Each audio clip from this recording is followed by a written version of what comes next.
नमस्कार, Sat Sri Akal. Welcome to insightful knowledge. मैं हूं कमांडर संदीप धवन। एक बार फिर हम बात करेंगे एक बहुत ही महत्वपूर्ण मुद्दे पे जो इस समय इंडियन सबकॉन्टिनेंट है इसमें फैली हुई है, और ये है बात पाकिस्तान की कि पाकिस्तान में क्या चल रहा है। बहुत सारी समाचार वहां से आ रहे हैं कि वहां पे एक तरह का कू हो गया है, एक विद्रोह हो गया है। तो क्या इस सच में ऐसा कुछ हो गया है? क्या आसिम मुनीर ने एक बार फिर से पाकिस्तान की बागडोर संभाल ली है? तो इसके ऊपर गौर करते हैं, लेकिन इससे पहले हम जाते हैं थोड़ा सा पाकिस्तान की हिस्ट्री में, क्योंकि पाकिस्तान की हिस्ट्री जो है ये लबालब है वहां पे विद्रोह होने की, कू होने की, और जो वहां के जो प्राइम मिनिस्टर्स हैं उनको अपना टर्म ना पूरा करने की। तो उसमें सबसे जो बड़ा नाम आता है, जिसने सबसे ज्यादा जो पाकिस्तान को एक प्रॉब्लम में डाला, जो उसको डिक्लाइन में डाला, और उसका नाम है जियाउल हक। तो जियाउल हक जो थे ये बनाए गए थे वहां के आर्मी चीफ, जो वहां के प्राइम मिनिस्टर थे जुल्फिकार अली भुट्टो, उनके द्वारा। और इन्होंने किया था कू जुल्फिकार अली भुट्टो के अगेंस्ट। तो अगस्त 1988 में एक एयरक्राफ्ट क्रैश हुआ वहां पे, और जिसमें वहां के आर्मी चीफ जियाउल हक जा रहे थे, और ये उनका अंत हुआ। लेकिन इससे पहले वो डैमेज ऑलरेडी कर चुके थे। लेकिन जो डैमेज उसने किया था वो था 1977 में। 5 जुलाई 1977 को 1977 को आर्मी चीफ जियाउल हक ने एक कू किया, और वहां के जो प्राइम मिनिस्टर थे जुल्फिकार अली भुट्टो, उनको उठा के बाहर फेंका। कहानी इस तरह से थी कि वहां पे एक इलेक्शन हुए थे मार्च में उसी साल में, और उस इलेक्शन में कहा जाता है कि बहुत ज्यादा धांधली हुई थी, रिगिंग हुई थी, और जिससे देश में बहुत ज्यादा रोष था, बहुत नाराजगी थी, और इसीलिए वहां पे वो नए इलेक्शन की मांग की जा रही थी। और उसमें जुल्फिकार अली भुट्टो और वहां के जो नेशनल अलायंस है, पाकिस्तान नेशनल अलायंस की एक पार्टी होती थी जो ऑपोजिशन थी, उनमें पैक्ट हो गया था, और उन्होंने कहा था कि हम नए इलेक्शंस करेंगे। लेकिन इससे पहले कि ये लोग कुछ इलेक्शन कर पाते या कुछ ही अपनी समझौते की तरफ जाते, जियाउल हक ने उस मौके को ताड़ा। उन्होंने कहा कि ये सबसे बढ़िया मौका है, क्योंकि याद रखिए कि 1971 की जो लड़ाई हुई थी, जिसमें बांग्लादेश एक नया देश उभर के सामने आया था, उस चोट को पाकिस्तान की आर्मी जो है अभी तक उससे उभर नहीं पाई थी। उसको दिखाना था कि सुप्रीम कौन है, और उसी लिए इस मौके का, इस नाजुक मौके का जो फायदा उठाया जियाउल हक ने, और उसके बाद पाकिस्तान का इतिहास बदल गया। अब पाकिस्तान में जो ये कू है, ये विद्रोह है, ये इनकी एक झड़ी लगी हुई है।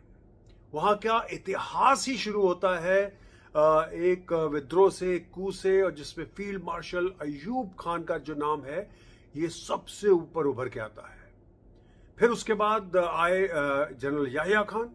तो जनरल याहिया खान ने वहां पे भी एक विद्रोह किया, और 1970 के जो इलेक्शंस हुए थे, जिस समय पाकिस्तान एक कंबाइंड होता था ईस्ट और वेस्ट, तो वहां पे एक उन्होंने उस जो इलेक्शंस को खारिज किया, क्योंकि उसमें अगर वो इलेक्शंस को मान लिया जाता तो वहां पे जो बंगबंधु थे मुजीबुर रहमान, जो बांग्लादेश से थे, इस समय उसको ईस्ट पाकिस्तान कहा जाता था, वो बन जाते वहां के प्राइम मिनिस्टर। और ये किसी वेस्ट पाकिस्तानी को ये बर्दाश्त ही नहीं था, और स्पेशली याहिया खान को बर्दाश्त नहीं था। तो वो इलेक्शंस खारिज हुए, और वहां पे एक जेनोसाइड हुआ, और जिसमें बांग्लादेशियों का या ईस्ट पाकिस्तानियों का कत्ले आम हुआ। फिर आए जियाउल हक, जिनकी हम बात कर रहे थे, और मुशर्रफ को तो लगभग सभी लोग जानते हैं जो इस कड़ी में गुजर रहे हैं। तो भुट्टो की क्या गलती थी? भुट्टो की ऑब्वियसली मैंने आपको जैसे बता दिया कि भाई इलेक्शंस तो रिग्ड ही थे, लेकिन भुट्टो ने ज़ियाउल हक को आर्मी चीफ बनाया था 6 जनरल्स को सुपरसीड करके। जी हाँ, नीचे से कहीं उठा के लेके आए थे। अगर आप फिर से अभी प्रेजेंट कुछ समय पहले चले जाएं तो इमरान खान ने भी यही गलती की थी। डायरेक्टली नहीं की थी, बिल्कुल एग्जैक्टली नहीं की थी, लेकिन उन्होंने भी यही गलती की थी कि उन्होंने जो जनरल बाजवा थे उनको एक्सटेंशन दे दिया था। और जो बाजवा के एक्सटेंशन से ऑलमोस्ट 8 जनरल जो थे वो मिस कर गए आर्मी चीफ बनना, और साल आ गया 2022 और उसमें हो गई एंट्री आसिम मुनीर की, जो इस समय आर्मी चीफ हैं। तो इतने लोगों का सुपरसेशन हो गया। तो डायरेक्टली नहीं किया लेकिन इनडायरेक्टली किया, और मुझे जहां तक लगता है बाजवा ने एक बहुत बड़ा गेम खेला था इमरान खान के खिलाफ, जो उसको समझ ही नहीं आया था।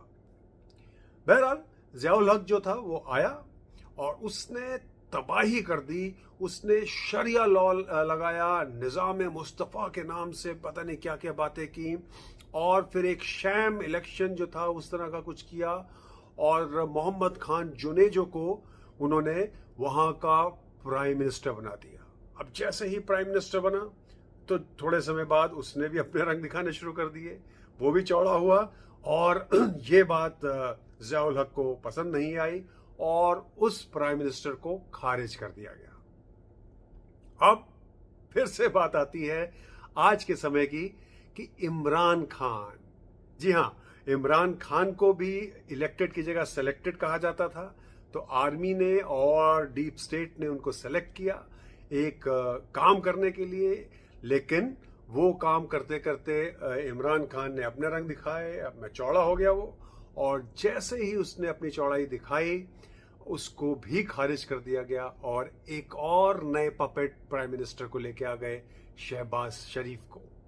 तो ये पाकिस्तान में इस तरह का दौर कंटिन्यूसली चलता रहा है।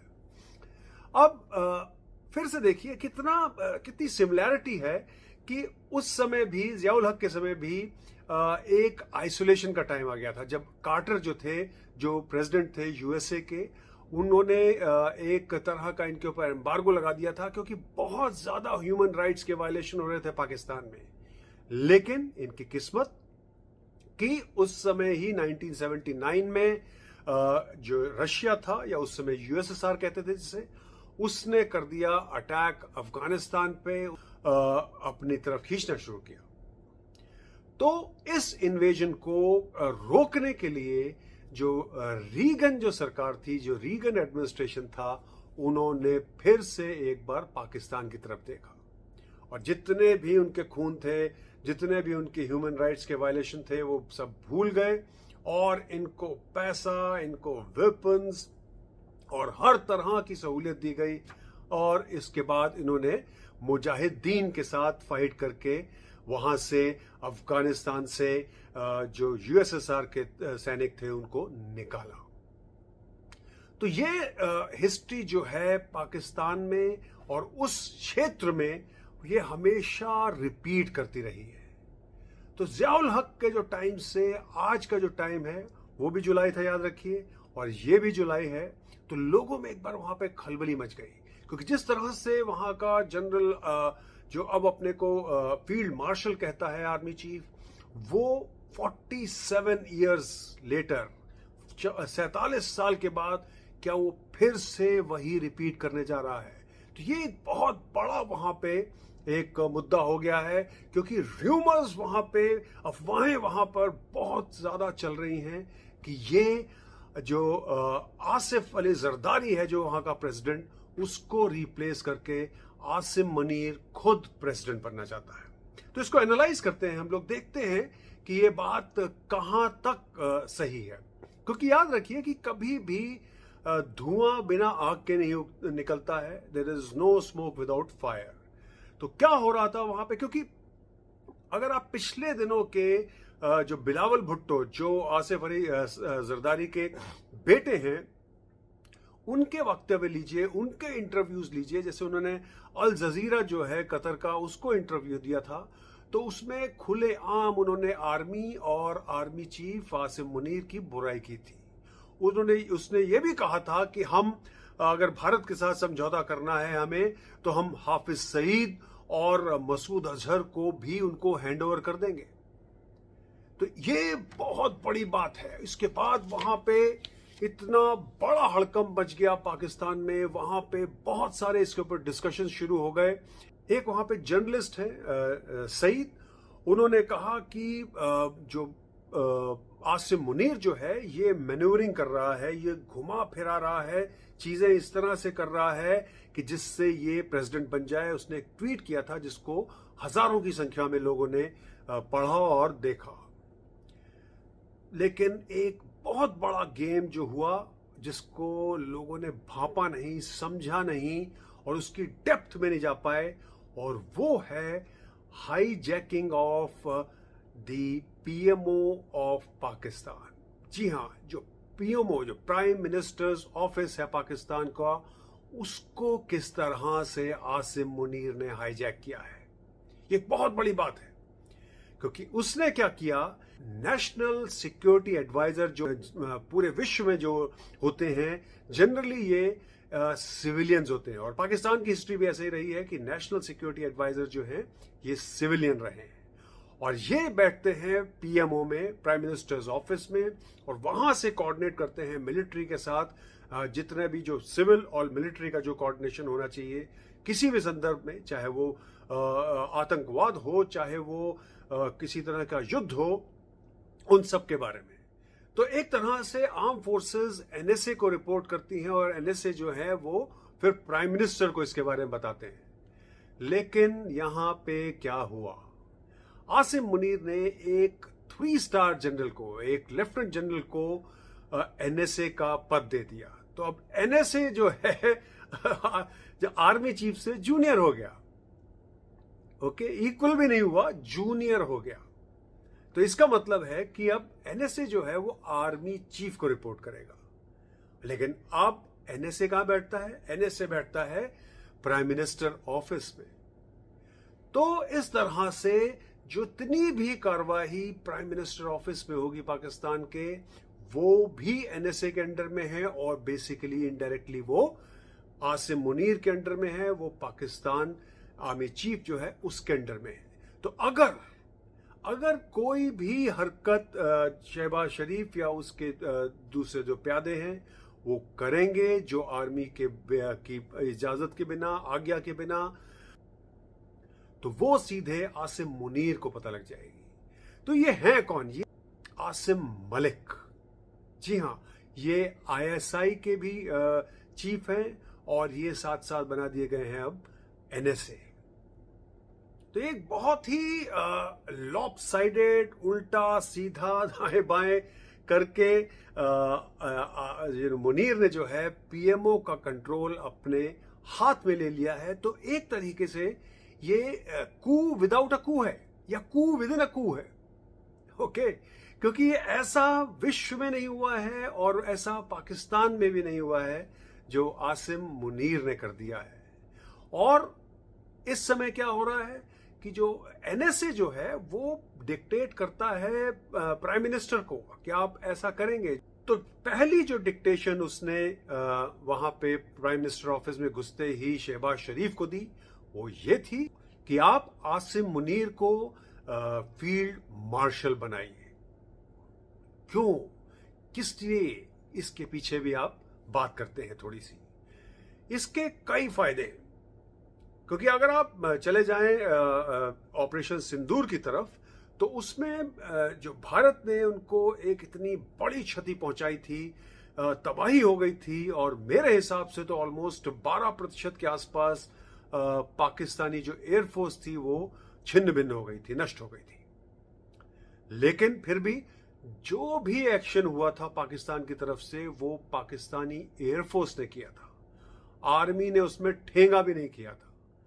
तो जब आर्मी ने कुछ नहीं किया था तो पाकिस्तानी एयरफोर्स की बहुत वाहवाह हो रही थी। पूरी एक्सरसाइज ही इसीलिए की गई थी कि आर्मी की जो एक इज्जत थी वो बिल्कुल खत्म हो चुकी थी।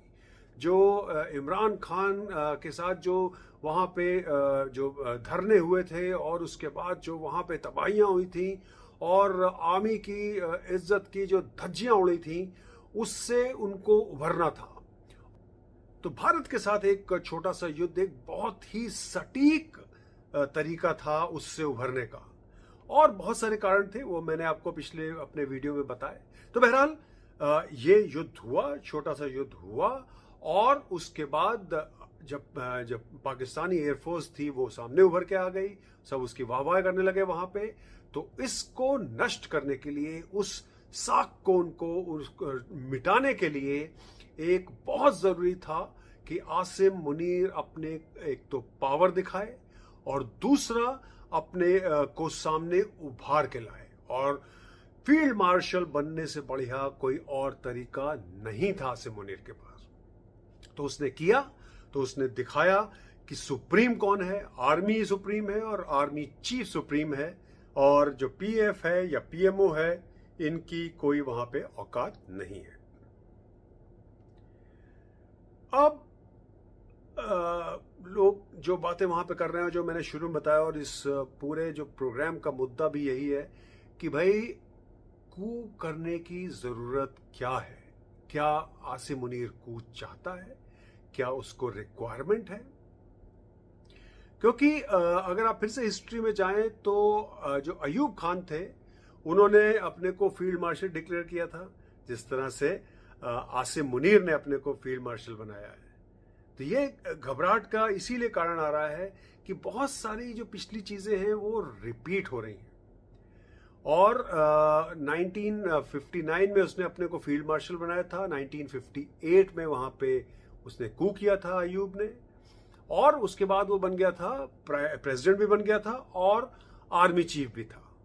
तो यही डर जो है पाकिस्तान की जनता को, वहाँ के जो सीरियस जो लोग हैं, वहाँ पे जो तमीज़ के जो लोग हैं, उनको ये डर हो गया है कि आसिम मुनीर कहीं यही तो नहीं करने जा रहा। तो अयूब खान ने मॉडर्नाइजेशन का दिखावा करके एक वहाँ पे अथॉरिटेरियन एक रिजीम तैयार कर दी थी। लेकिन आसिम मुनीर जो है ये थोड़ा स्मार्ट है। इसने क्या किया है कि ये पूरा जो किस्सा है इसको बड़ा ओपेक सा रखा है, धुंधला है, किसी को कुछ समझ नहीं आ रहा है कि वहां पे हो क्या रहा है। अगर अयूब खान ने वहां पे टैंक्स से अपनी जो साख थी उसको बना के रखा हुआ था, तो मुनीर जो है ये प्रोसीजरली जा रहा है। ये हर तरह के जितने भी ऑफिशियल चीजें हैं उनको ऑफिशियली कर रहा है। ठीक है, तो उसने अपना अगर जो फील्ड मार्शल का जो अपने को खुद को बनाया है, कह के बनवाया है, लेकिन उसके ऊपर स्टैंप लगवाई है प्रेसिडेंट की और प्राइम मिनिस्टर की। अयूब खान ने यूज किया था मार्शल लॉ। तो पूरे देश पे एक मार्शल लॉ लगा के उसने वहां पे रूल किया था। लेकिन मुनीर जो है, इसने जो आर्मी का एक डोमिनेंस है उसको एक नॉर्मल, एक नया नॉर्मल दे दिया है। क्या पब्लिक को लगता है कि यही नॉर्मल है, यही चीज सही है।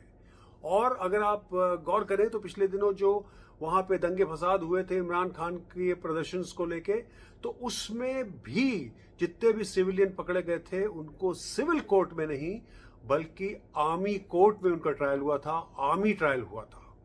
तो ये बहुत बड़ी घटना है कि उसने पूरे देश में एक नया न्यू नॉर्मल कर दिया है। अयूब खान बिल्कुल आउटराइट एरोगेंट थे, बिल्कुल बहुत ही अपनी धाक में रहते थे। तो लेकिन मुनीर ने क्या किया है कि जितने भी इंस्टीट्यूशंस हैं, ओके, चाहे जुडिशरी हो, चाहे वो पीएमओ के हो, चाहे किसी भी तरह की मिनिस्ट्रीज हो या फिर जर्नलिज्म हो, इन सब का गला घोट दिया है। फिर अयूब खान ने जो था उसने यूज किया अपने मीडिया को अपनी तरफ बढ़ाने के लिए, अपनी वाहवाही कराने के लिए। तो मुनीर ने इसमें एक नया आयाम पैदा कर दिया है, क्योंकि अयूब खान ने एक पर्सनैलिटी कल्ट को वहां पे पैदा किया था।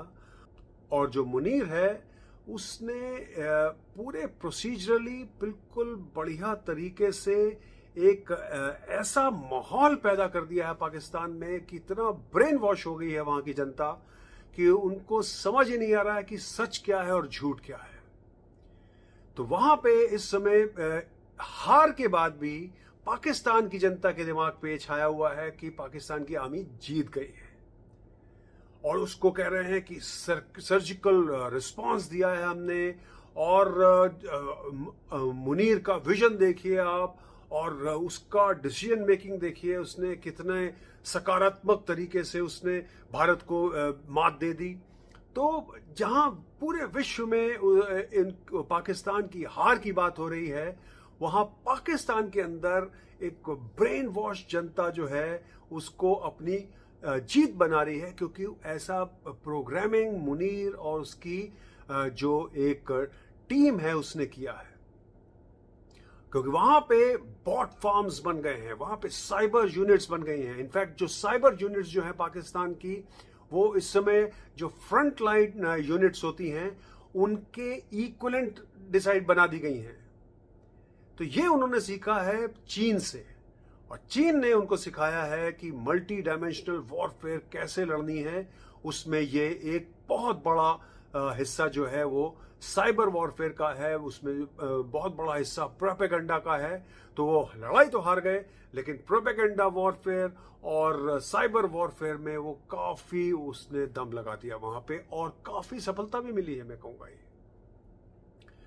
तो जो सबसे बड़ा इस समय जो मैं कहूंगा जो कू ऑलरेडी हो चुका है, वो है एनएसए को, नेशनल सिक्योरिटी एडवाइजर को प्राइम मिनिस्टर ऑफिस में बिठाना। उसके अलावा मैं कोई भी ऐसा रीजन नहीं देखता हूं कि वहां पे आसिम मुनीर को कू करने की जरूरत हो, क्योंकि प्रेसिडेंट भी वही है, प्राइम मिनिस्टर भी वही है, जुडिशरी भी वही है, हर तरह का एक्सटर्नल अफेयर्स मिनिस्टर से लेकर हर चीज वही है, और जर्नलिज्म का तो वहां पे धज्जियां उड़ गई हैं। तो कू करने की इसको कोई जरूरत नहीं है। हाँ, अगर 2027 की आप बात करें, क्योंकि 2027 में इसका जो एक्सटेंशन का वो जो टर्म है वो खत्म होएगा, उसके बाद क्या ये दोबारा एक और एक्सटेंशन ले लेगा? ले सकता है, क्यों नहीं ले सकता है। और या फिर अपने किसी प्यादे को वहां बिठाएगा और खुद प्रोसीजरली, याद रखिए मैंने आपको ध्यान अभी थोड़े देर पहले दिलाया था कि ये पूरी चीजें जो है प्रोसीजरली कर रहा है, ऑफिशियली कर रहा है। तो उसके बाद ये अपने को ऑफिशियली प्रोसीजरली प्रेसिडेंट इलेक्ट कराएगा और अपने एक प्यादे को आर्मी चीफ का ओहदा देगा, और उसके बाद इसी का राज होएगा। तो ये है आसिम मुनीर का जो कू, और उसको अदरवाइज जो अभी तक जो पाकिस्तान में चलता रहा है कि आर्मी टेक ओवर कर लेती है और जो गवर्नमेंट जो है उसको खारिज कर दिया जाता है, वैसा कुछ नहीं करने वाला है, क्योंकि उसको ऐसी कोई रिक्वायरमेंट ही नहीं है। तो आई होप कि मैंने कुछ सेंस आप बनाया हो इस पूरे वीडियो में, आप लोगों को कुछ बातें बताई हो जो कि और लोग नहीं बता रहे हैं। तो इसलिए काइंडली इसको लाइक करिए, सब्सक्राइब करिए और दूसरे लोगों से शेयर करिए, और अपने वक्तव्य दीजिए मैसेजेस में, जिससे कि हमें पता लगे कि आपको किस तरह के वीडियो अच्छे लग रहे हैं और क्या क्या हम प्रोग्राम कर सकते हैं। तो थैंक यू सो मच। नमस्कार, सत श्री अकाल, जय हिंद।